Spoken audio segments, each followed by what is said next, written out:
Now the serpent was more cunning than any beast of the field which the Lord God had made. And he said to the woman, Has God indeed said, You shall not eat of every tree in the garden? And the woman said to the serpent, We may eat the fruit of the trees of the garden, but of the fruit of the tree which is in the midst of the garden, God has said, You shall not eat it, nor shall you touch it, lest you die. Then the serpent said to the woman, You will surely not die. For God knows that in the day you eat of it, your eyes will be opened, and you will be like God, knowing good and evil. So when the woman saw that the tree was good for food, that it was pleasant to the eyes, and a tree desirable to make one wise, she took of its fruit and ate. She also gave to her husband with her, and he ate.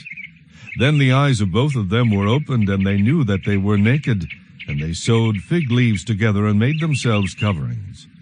And they heard the sound of the Lord walking in the garden in the cool of the day. And Adam and his wife hid themselves from the presence of the Lord God among the trees of the garden. Then the Lord God called to Adam and said to him, Where are you? So he said, I heard your voice in the garden, and I was afraid because I was naked, and I hid myself. And he said, Who told you that you were naked? Have you eaten from the tree of which I commanded you that you should not eat?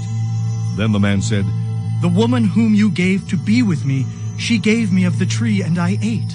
And the Lord God said to the woman, What is this you have done? The woman said, The serpent deceived me, and I ate. So the Lord God said to the serpent, Because you have done this, you are cursed more than all cattle, and more than every beast of the field. On your belly you shall go, and you shall eat dust all the days of your life. And I will put enmity between you and the woman, and between your seed and her seed. He shall bruise your head, and you shall bruise his heel. To the woman he said, I will greatly multiply your sorrow and your conception. In pain you shall bring forth children. Your desire shall be for your husband, and he shall rule over you. Then to Adam he said, Because you have heeded the voice of your wife, and have eaten from the tree of which I commanded you, saying, You shall not eat of it. Cursed is the ground for your sake. In toil you shall eat of it all the days of your life. But thorns and thistles it shall bring forth for you, and you shall eat the herb of the field.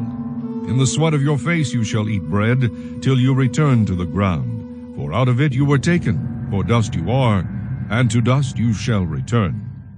And Adam called his wife's name Eve, because she was the mother of all living.